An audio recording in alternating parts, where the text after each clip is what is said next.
নমস্কার, আপনারা শুনছেন মানব পরিচয়ে।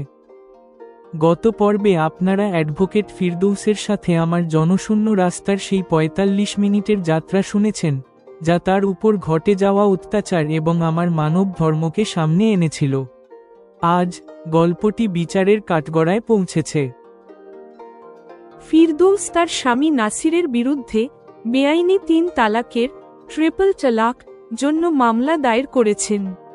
কিন্তু এটি কেবল স্বামী স্ত্রীর লড়াই নয়, এটি সেই হাজার হাজার নারীর লড়াই যাদের কাছে উকিল হওয়ার বা আদালতে যাওয়ার সাহস বা অর্থ নেই। অনুতাপ নাকি বাধ্যবাধকতা? নাসির আদালতে ক্ষমা চেয়েছেন এবং বলেছেন যে তিনি ফিরদৌসকে পুনরায় স্ত্রী হিসাবে গ্রহণ করেন। হালালার ভয়, কিন্তু ফিরদৌস নাসিরের মিথ্যা অনুতাপকে চিনতে পারলেন। তিনি আদালতকে চ্যালেঞ্জ করে বললেন যে এটি আমাকে পুনরায় স্ত্রী হিসাবে গ্রহণ করার পূর্বে হাল্লা হতে বাধ্য করবে। আপনারা শুনবেন ফিরদৌসের সাহস কিভাবে তাকে একজন দুর্বল নারী থেকে বীরত্বপূর্ণ নারীতে পরিণত করে। তিনি নাসিরের জন্য সর্বোচ্চ শাস্তির দাবি জানান যাতে সে আইন এবং স্ত্রীকে উপেক্ষা করা পুরুষদের জন্য একটি উদাহরণ হয়ে ওঠে। ন্যায় মেলে, কিন্তু গল্প এখানে শেষ হয় না। যখন ফিরদৌস বিবাহবিচ্ছেদ পান, তখন তার মামলার শুনানি করছিলেন যে বিচারপতি হরিশচন্দ্র, তার সামনে একটি অবিশ্বাস্য প্রস্তাব আসে, বিবাহের প্রস্তাব। একজন বিধবা বিচারকের দ্বারা একজন তালাকপ্রাপ্ত এবং অন্য সম্প্রদায়ের নারীকে বিবাহের প্রস্তাব দেওয়া, এটি কি সাহস ছিল নাকি বুদ্ধি? এবং আপনারা শুনবেন ফিরদৌসের বুদ্ধিদীপ্ত উত্তর এবং লাভ জিহাদ সমস্যার উপর তার অনন্য যৌক্তিক সাংবিধানিক সমাধান। ফিরদৌসের সমাধান কি নারী স্বার্থে আছে, এবং তিনি কি বিচারপতি হরিশচন্দ্রের বাহুবন্ধনে স্বাধীনতার প্রকৃত অনুভূতি লাভ করতে পারেন? আইন, ধর্ম এবং প্রেমের এই জটিল যাত্রায় আমার সাথে থাকুন। মানব পরিচয় আপনারা শুনবেন পর্ব ২, ৩ তালাক থেকে বীরত্বপূর্ণ নারী পর্যন্ত। উপশিরোনাম: ন্যায়ের পথ। নাসির দ্বারা অসাংবিধানিকভাবে প্রদত্ত ৩ তালাকের কারণে ভুক্তভোগী স্ত্রী, স্বয়ং অ্যাডভোকেট ফিরদৌস, মুসলিম মহিলা, বিবাহের অধিকার সুরক্ষা আইন ২০১৯-এর অধীনে তার স্বামী নাসিরের বিরুদ্ধে মামলা দায়ের করেছিলেন। আইনের বিধান অনুসারে বিচারক নাসিরের জামিনের আবেদন বাতিল করেন। মামলার শুনানিতে নাসির নিজের আত্মপক্ষ সমর্থনে আদালতে বলেন, বিচারপতি মহাশয়, আমার রাগ শান্ত হওয়ার পর ফিরদৌসকে তালাক দেওয়ার জন্য আমার অনুতাপ হয়েছে। এটি অনুভব করে আমি এখনই ফিরদৌসের কাছে ক্ষমা চাইছি। আমি একই সাথে আদালতের কাছে অনুরোধ করছি যে আমার অপরাধের জন্য আমাকে ক্ষমা করে মুক্তি দেওয়া হোক। আমি ফিরদৌসকে পুনরায় আমার স্ত্রী হিসাবে গ্রহণ করছি। নাসিরের স্বীকারোক্তির উপর ফিরদৌস আদালতে বলেন, মাই লর্ড, আমার এই স্বামী আমাকে আবার স্ত্রী হিসাবে গ্রহণ করার আগে আমাকে হালালা হতে বাধ্য করবে। অতএব তাকে ক্ষমা করা উচিত নয় এবং আইনের বিধান অনুসারে তাকে ৩ বছরের কারাদণ্ড দেওয়া হোক। তখন নাসিরের আইনজীবী আদালতকে জানালেন, যেহেতু সংবিধান এখন ৩ তালাককে স্বীকার করে না, তাই আমার মক্কেলের ফিরদৌসকে দেওয়া তালাক স্বয়ংক্রিয়ভাবে অকার্যকর হয়ে যায়। এমন পরিস্থিতিতে আমার মক্কেল এবং ফিরদৌস এখনও স্বামী স্ত্রী। অতএব হালালার বাধ্যবাধকতা এই মামলায় অপ্রাসঙ্গিক। আমি মাননীয় আদালতের কাছে প্রার্থনা করি যে তিনি আমার মক্কেলের অনুরোধ মেনে নিয়ে তাকে তার দাম্পত্য জীবনে থাকার সুযোগ পুনরায় প্রদান করুন। এত যুক্তি শোনার পর বিচারপতি ১০ দিন পরের তারিখ দিয়ে শুনানি স্থগিত করলেন। পরের শুনানিতে ফিরদৌস নিজের পক্ষ রেখে বললেন, মাই লর্ড, আমার স্বামীর অনুতাপ এবং তার প্রতি আমার প্রেম যদিও আমাকে নাসিরের প্রতি দয়া দেখাতে প্ররোচিত করে, তবুও আমি তাকে ক্ষমা করতে চাই না। আমার স্বামীর চেয়েও আমার বেশি দয়া হয় সেই মহিলাদের উপর যারা ৩ তালাক অসাংবিধানিক হওয়ার পরেও এখনও এর যন্ত্রণার শিকার হচ্ছেন। বিচারপতি মহাশয়, দুর্ভাগ্যবশত এই মহিলারা আমার মতো আইনজীবী নন এবং তাদের অনেকের কাছেই আদালতে নিজেদের মামলা লড়ার জন্য অর্থও নেই। আমার প্রার্থনা যে আমার অপরাধী স্বামী নাসিরকে সর্বোচ্চ শাস্তি দেওয়া হোক, যাতে এই স্বামী নাসির এমন একটি উদাহরণ হয়ে ওঠে যে কোনো পুরুষ আইন এবং নিজের স্ত্রীকে এভাবে উপেক্ষা ও অপমান করতে না পারে, যেন আর কখনো কোনো নারীর জীবন এমন নরক না হয়। বিচারপতি মহাশয়, আমি আদালতকে এও বলতে চাই যে যদিও নাসির যখন নির্জনে আমার উপর 3 তালাক চাপিয়েছিল, তখন আমি বিবাহ বিচ্ছেদ চাইনি। নাসিরের অসাংবিধানিকভাবে আমার উপর করা অত্যাচার আমার জন্য একটি সুযোগ হিসাবে প্রমাণিত হয়েছে, যা আমাকে একজন দুর্বল নারী থেকে একজন বীরত্বপূর্ণ মহিলা বানিয়ে দিয়েছে। এখন নাসির চায় না, কিন্তু আমি তার কাছ থেকে বিবাহ বিচ্ছেদ চাই, যার জন্য আমি আগামীকালই আদালতে আলাদা মামলা দায়ের করব। শুনানি শেষ হওয়ার পর বিচারপতি সব পক্ষের বক্তব্য শুনে অপরাধী নাসিরকে 3 বছরের কারাদণ্ড এবং 10,000 টাকা জরিমানার দণ্ড শোনালেন। তখনই পরের দিন ফিরদৌস নাসিরের বিরুদ্ধে বিবাহবিচ্ছেদের মামলাও দায়ের করেছিলেন। কাকতালীয়ভাবে এই মামলাটিও এই হরিশচন্দ্র বিচারপতির কাছেই শুনানির জন্য বরাদ্দ হয়েছিল। এখানে নাসির আবার ফিরদৌসের উপর নোংরা অভিযোগ আনলেন। তার আইনজীবী আদালতকে জানালেন, আমার মক্কেল তার অনুতাপে প্রথমে ফিরদৌসকে চারিত্রিকভাবে নির্দোষ মনে করতে শুরু করেছিল। তিনি ফিরদৌসকে পুনরায় স্ত্রী হিসাবে গ্রহণ করতে প্রস্তুত হয়েছিলেন, কিন্তু ফিরদৌসের বিবাহবিচ্ছেদের জন্য দায়ের করা এই মামলার পর তার ফিরদৌসের চারিত্রিক দূষণের সন্দেহ প্রবল হয়েছে। আমার মক্কেল জানে যে ফিরদৌস তার কাছ থেকে মুক্তি পেয়ে তার বড় বোনের দেওরকে, যার সাথে তার পূর্ব সম্পর্ক ছিল, বিবাহ করতে চায়। নিজের চরিত্রের উপর নাসির দ্বারা আরোপিত জঘন্য অভিযোগের প্রতিক্রিয়ায় ফিরদৌস ভিড়ে ঠাসা কোর্টরুমে কেঁদে ফেললেন। তখন বিচারপতি শুনানি 15 দিন পরের তারিখে স্থগিত করলেন। পরের শুনানিতে ফিরদৌস নাসিরের অভিযোগ মিথ্যা প্রমাণ করার প্রমাণ হিসেবে তার বড় বোনের দেওরের অন্য একটি মেয়ের সাথে পরের মাসে হতে যাওয়া নিকাহের আমন্ত্রণপত্র আদালতের সামনে পেশ করলেন এবং বললেন, মাই লর্ড, আমার স্বামী নাসির যেমন নিজে তেমনি অন্যদের মনে করেন। চরিত্রের দোষ খোদ তার মধ্যেই রয়েছে। সে আমাকে তো পর্দায় রাখে, কিন্তু নিজে আধুনিক পোশাকে সজ্জিত যুবতীদের ভিডিও দেখতে থাকে। সম্পূর্ণ মিথ্যা হওয়ায় তার কাছে আমার চরিত্রহীন হওয়ার কোনো প্রমাণ নেই, কিন্তু তার মোবাইল পরীক্ষা করা হলে আমার কথা সহজেই প্রমাণিত হতে পারে। মাই লর্ড, দোষ আমার চরিত্রে নেই, বরং সমস্যা নাসিরের পিতৃতান্ত্রিক চিন্তাধারায়। সে নিজে তো পরনারী পাগল হয়ে ঘোরে, কিন্তু নিজের স্ত্রীর উপর কেউ করা হালকা ফুলকা মজা থেকেও হিংস্র হয়ে তার উপর অত্যাচার করতে উদ্যত হয়। এমন স্বামীর সাথে আমি আমার জীবন নষ্ট করতে চাই না। মাই লর্ড, দয়া করে নাসিরের কাছ থেকে তালাকের আদেশ দিয়ে আমাকে আজই তার থেকে মুক্ত করা হোক। নিজের পক্ষ বলার পর ফিরদৌস তখন নিজের পক্ষে সাক্ষ্য দেওয়ার জন্য তার বড় বোনের দেওর এবং তার বাগদত্তাকে উপস্থাপন করলেন। তারা ফিরদৌসকে সচ্চরিত্র হিসেবে বর্ণনা করলেন এবং পরের মাসে তাদের নিকাহ হওয়ার বিষয়টি নিশ্চিত করলেন। বিচারপতি হরিশচন্দ্র তখন ফিরদৌসের বিবাহবিচ্ছেদের রায় শোনানোর আগে ফিরদৌসকে ভরণপোষণ, অ্যালামনি, রাশির দাবি সম্পর্কে জিজ্ঞাসা করলেন। ফিরদৌস আদালতকে জানালেন, আমি এমন নির্লজ্জ পুরুষের অর্থের ব্যবহারকে এখন পাপকর্ম মনে করি। অতএব নাসিরের কাছ থেকে আমার কোনো ভরণপোষণ রাশি চাই না, কেবল এবং কেবল আমার তার কাছ থেকে বিবাহবিচ্ছেদ চাই। তখন বিচারপতি হরিশচন্দ্র জি দ্বারা ফিরদৌসের বিবাহবিচ্ছেদের আদেশ শোনানো হল।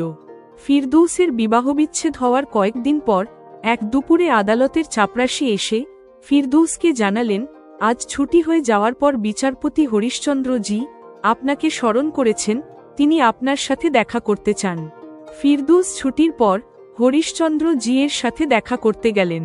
তিনি ফিরদৌসকে রবিবার তার বাংলোতে মধ্যাহ্নভোজের জন্য আমন্ত্রণ জানালেন।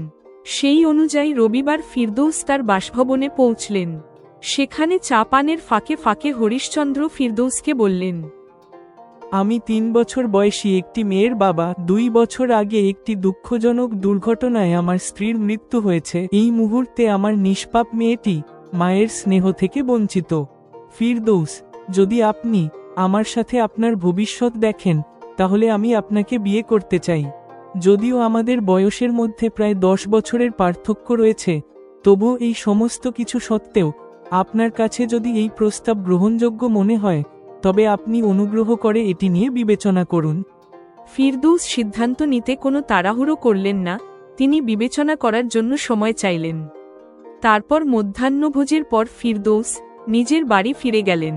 পরে ফিরদৌসের সম্মতি পাওয়ার পর 1 মাস পর হরিশচন্দ্র ফিরদৌসকে বিবাহ করলেন। বিয়ের প্রথম রাতে হরিশচন্দ্র ফিরদৌসকে জিজ্ঞাসা করলেন, আপনি অন্য সম্প্রদায়ের পুরুষকে আমাকে বিবাহ করার সাহস কিভাবে করতে পারলেন? আমার 3 তালাকের বিরুদ্ধে আদালতে যাওয়ার কারণে আমাদের সমাজের অনেকে আমার প্রতি বৈরিতা পোষণ করতে শুরু করেছেন।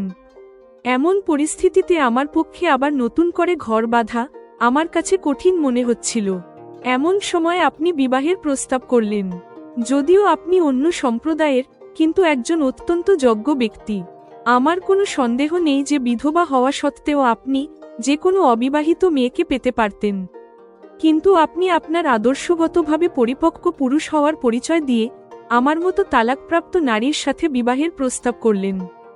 এই সমস্ত পরিস্থিতি বিবেচনা করে এটি গ্রহণ না করা নিশ্চিতভাবেই আমার মূর্খতা হতো। অতএব আপনার প্রস্তাব মেনে নেওয়া আমার সাহস নয়, বরং আমার বুদ্ধি। এই কথা বলে ফিরদৌস হাসতে শুরু করলেন। তখন হরিশচন্দ্রও হাসলেন। তারপর হাসতে হাসতেই তিনি বললেন, ফিরদৌস, এটা তো আপনি মেয়ে পক্ষের লাভ জিহাদ করে দেখালেন।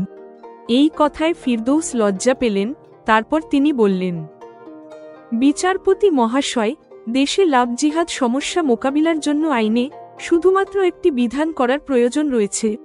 হরিশচন্দ্র জি আগ্রহের সাথে জিজ্ঞাসা করলেন, সেটা কি? ফিরদৌস তার বুদ্ধি প্রদর্শন করে বললেন, আমাদের সংবিধানে এই বিধান করা হোক যে 2 ভিন্ন সম্প্রদায়ের ছেলে মেয়ে যখন বিবাহ করার সিদ্ধান্ত নেবেন, তখন ছেলের জন্য মেয়ের ধর্ম গ্রহণ করা আইনত বাধ্যতামূলক হবে। অর্থাৎ বিবাহের আগে ছেলে মেয়ের ধর্মের অনুসারী হওয়ার পরেই কেবল তাদের বিবাহের অনুমতি মিলবে। এতে দেশে লাভ জিহাদের সমস্যা শেষ হয়ে যাবে। তখন আর কোনো নিকিতার অকাল হত্যা হবে না। হরিশচন্দ্র জি ফিরদৌসকে প্রশংসার দৃষ্টিতে দেখলেন, কিন্তু প্রকাশ্যে পরিহাস করে জিজ্ঞাসা করলেন, ফিরদৌস, আপনি কি এমনটা বলতে চাইছেন যে আপনার ধর্ম গ্রহণ করা উচিত? এর উত্তরে ফিরদৌস ন্যাকামি করে বললেন, না, এমনটা একদমই নয়। আমি এই বাধ্যবাধকতা এখনো আমাদের আইনে নেই জেনেও আপনাকে বিয়ে করেছি। তখন হরিশচন্দ্র বললেন, বাহ, আপনার প্রস্তাবিত সমাধান খুব ভালো, কিন্তু এটি আমাদের সংবিধানের সেই বিধানের বিরুদ্ধে যা ভারতের প্রতিটি নাগরিককে তার ধর্মীয় আস্থার স্বাধীনতা দেয়। ফিরদৌস গুরুতর হয়ে যুক্তি দিলেন, এই বিধানটি থাকার কারণে সমাজে নারীর কোনো মঙ্গল হয় না। এখানের সব ধর্মের ঠিকাদার গোছের পুরুষেরা নিজের ধর্মে উল্লেখ করা কথাগুলির ভুল ঠিক ব্যাখ্যা দিয়ে ধর্মের সেই রূপ নারীর উপর চাপিয়ে দেয়, যাতে স্বেচ্ছাচারিতা করার স্বাধীনতা কেবল পুরুষের থাকে। অথচ এটি একটি সত্য যে তাদের স্বার্থ প্রণোদিত। বলা হচ্ছে যে রূপ তার থেকে মূল ধর্মের স্বরূপ একেবারেই ভিন্ন। আমাদের সব ধর্ম নারী এবং পুরুষকে জীবনের সমান সুযোগ নিশ্চিত করে। এখানে বেশিরভাগ নারী আইনি স্বাধীনতা থাকা সত্ত্বেও পুরুষের দেওয়া ধর্মের ভুল ব্যাখ্যা মানতে বাধ্য, এবং এভাবে সে দমবন্ধ করা জীবন যাপনের জন্য অভিশাপগ্রস্ত। আমি আপনার এই ধারণাগুলির ভিত্তিতে আমার সুপারিশ আগামীকালই আইন বিশেষজ্ঞ এবং সরকারের কাছে পাঠিয়ে দেব। কিন্তু আজকের আমাদের এই রাতের জন্য বিশেষ হলো এটি। এই বলে হরিশচন্দ্র ফিরদৌসকে নিজের বাহুবন্ধনে জড়িয়ে ধরলেন। তখন ফিরদৌস হরিশচন্দ্রের বাহুবন্ধনে থেকেও নিজেকে স্বাধীন অনুভব করলেন। ফিরদৌস তখন এই আলিঙ্গনে নিজের সম্পূর্ণ শ্রদ্ধা, সমর্পণ এবং অসীম প্রেমের সাগরে ডুবে গিয়ে তার স্বামী হরিশচন্দ্র জির জন্য নিষ্কলঙ্ক, নির্মল এবং পবিত্র অনুভূতির আনন্দ উপভোগ করতে শুরু করলেন। এই সময় তিনি চাইলেন এই সময়ের চাকা এই মুহূর্তে এখানেই থেমে যাক। এখন আপনারা শুনুন মানব পরিচয় এর এই পর্বের উপর জেমিনাই দ্বারা লেখা পর্যালোচনা, সমালোচনা এবং নির্দেশিকা। উপশিরোনাম 3 তালাক থেকে বীরত্বপূর্ণ নারী পর্যন্ত ন্যায়ের পথ। এই পর্বটি মানব পরিচয় এর দার্শনিক ভিত্তিটিকে আইনি দৃঢ়তার সাথে যুক্ত করে। ফিরদৌসের চরিত্র এখন ব্যক্তিগত বিচারের দাবি থেকে সরে গিয়ে সামাজিক বিচারের প্রতীকে পরিণত হয়। 1. ব্যক্তিগত বেদনার সামাজিক অস্ত্র হিসাবে নাসিরকে সর্বোচ্চ শাস্তি দেওয়া উচিত বলে ফিরদৌসের এই সিদ্ধান্ত কেবল নিজের জন্য নয়, বরং লক্ষ লক্ষ নিরক্ষর এবং দরিদ্র মহিলার জন্য যারা আদালতে পৌঁছতে পারে না, গল্পের নৈতিক বোঝাকে বহুগুণ বাড়িয়ে দেয়। এই পদক্ষেপটি দেখায় যে আইনি স্বাধীনতা প্রাপ্ত একজন মহিলা কিভাবে তার বেদনাকে সামাজিক পরিবর্তনের হাতিয়ার করতে পারেন। 2. পিতৃতন্ত্রের উপর পাল্টা আক্রমণ। আদালতে নাসিরের দ্বারা ফিরদৌসের চরিত্রের উপর জঘন্য অভিযোগ আরোপ করা পিতৃতান্ত্রিক চিন্তাভাবনার একটি ক্লাসিক প্রতিরক্ষা। এটি দেখায় যে যখন পুরুষের নিয়ন্ত্রণ হারিয়ে যায় তখন সে নারীর চরিত্রের উপর আক্রমণ করে। ফিরদৌস এই অভিযোগের উত্তর কেবল প্রমাণ দিয়ে নয়, বরং নৈতিক শ্রেষ্ঠত্ব দিয়ে দেন। তিনি নাসিরের ভণ্ডামি উন্মোচন করেন যে সে নিজে আধুনিক পোশাকে সজ্জিত যুবতীদের ভিডিও দেখে কিন্তু নিজের স্ত্রীকে পর্দায় রাখে। এই মন্তব্যটি গোঁড়ামির দ্বৈত নৈতিকতার উপর সবচেয়ে কঠোর আঘাত। 3. লাভ জিহাদ এর যৌক্তিক বিশ্লেষণ। লাভ জিহাদ সম্পর্কে ফিরদৌসের প্রস্তাবিত সমাধান, যে আন্তঃসাম্প্রদায়িক বিবাহে পুরুষকে নারীর ধর্ম গ্রহণ করতে বাধ্য থাকতে হবে, একটি বিপরীতধর্মী, প্যারাডক্সিক্যাল কিন্তু অত্যন্ত বুদ্ধিদীপ্ত যুক্তি। এই সমাধান ধর্মীয় স্বাধীনতার সাংবিধানিক চেতনার বিরুদ্ধে হওয়া সত্ত্বেও ধর্মের ঠিকাদারদের দ্বারা নারীর উপর চাপানো ভুল ব্যাখ্যার মূলে আঘাত করে। ফিরদৌস এটি প্রদর্শন করেন যে পুরুষদের যদি তাদের ধর্মীয় শ্রেষ্ঠত্ব ত্যাগ করতে হয় তবে এই সাম্প্রদায়িক সংঘাত স্বয়ংক্রিয়ভাবে শেষ হয়ে যাবে। 4. প্রেম ও সদ্ভাবের উপসংহার।